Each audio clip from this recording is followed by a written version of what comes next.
Welcome to Midlife Mood vlog post on accountability. So there are a few ways that you can hold yourself accountable. There's internally, there's externally, there's money. There's lots of different ways to be held accountable. So let's talk through some of those.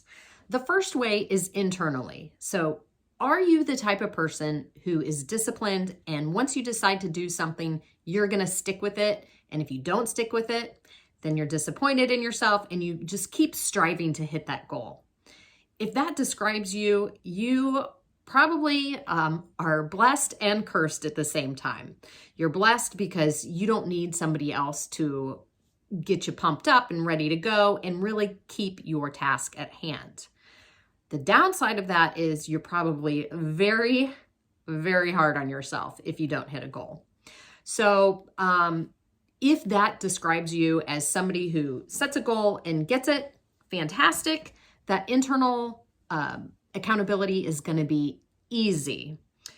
If you're not somebody who's internally has that accountability, there are ways that you can help yourself. And the number one way is to start building habits towards getting to that discipline. So maybe you're not naturally disciplined, but if you start small habits and do one thing each and every day, it's just going to become part of your routine to be consistent. And then you don't really need discipline because it's just part of your normal routine. An example of that is brushing your teeth. I'm just going to go out on a limb here and assume that most of you brush your teeth morning and night. You don't do that because you're disciplined. You do it because it's a habit. You don't even think about it. So the same goes for if you're thinking about adding steps in your day, going from 7 to 10,000 steps. How do you do that? It seems overwhelming. If you're the discipline type, internally, you just set your goal and you do it. If that's not you, you're going to have to work on building those small habits every day. Once it becomes a habit, you don't need the discipline. You already have the consistency. So that goes out the window. One accountability thing that I worked on with a client was alcohol. So we noticed that for her, she was drinking quite a bit at home by herself. So instead of saying, hey, we're going to remove alcohol completely, which is not realistic for her, she decided, okay, I'm going to remove alcohol when I'm just drinking at home by myself. And so for her, that was internal accountability. She was accountable when she was alone to not open that wine bottle. So think about what might be driving you, one thing you could work on for that internal discipline and accountability. Write it down now and share it with me later. The second way that you could be motivated is externally. So what does that look like? Accountable, not motivated. The second way that you can be accountable is externally.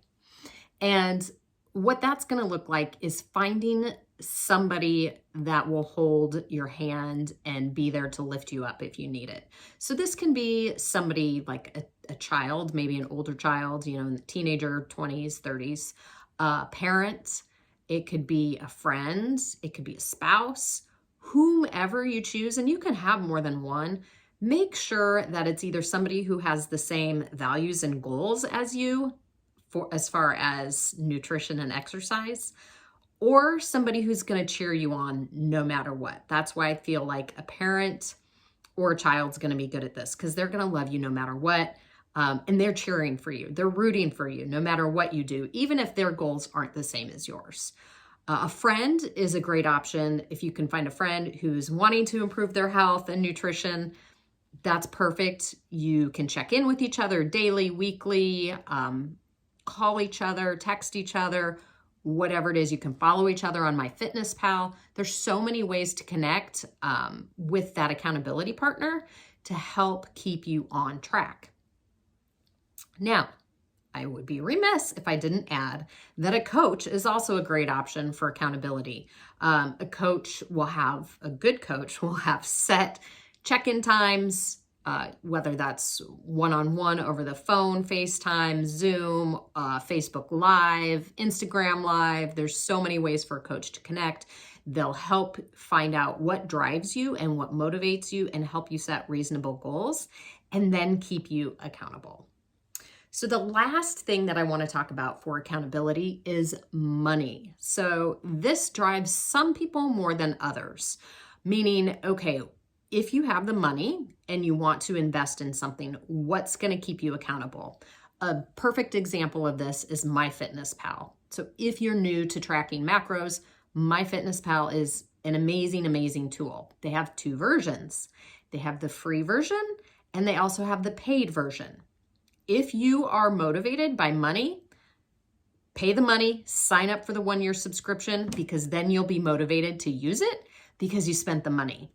Another example of that would be hiring a coach or hiring a personal trainer who you're using that money and expertise of that person to help keep you accountable to your fitness and nutrition goals.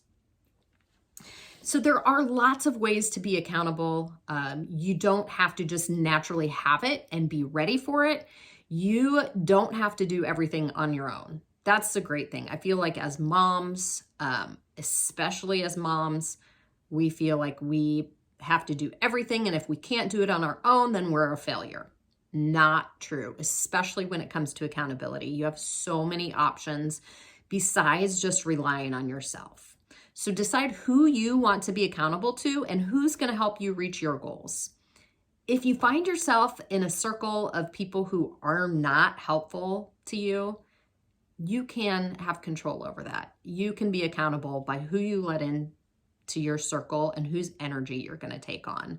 So if maybe your goal is to cut back on alcohol or cut back on eating fried foods, but you're constantly with people who are doing those things and pressuring you and making you feel bad about the choice that you want to be healthy, it might be time to find some new people to surround yourself with. If you have anything that works for you as far as accountability, share it in the comments below. We're all about community here. We want to help each other out. So I'd love to hear what's worked for you in the past, and stay tuned for next week's Midlife Mood vlog post. See you then.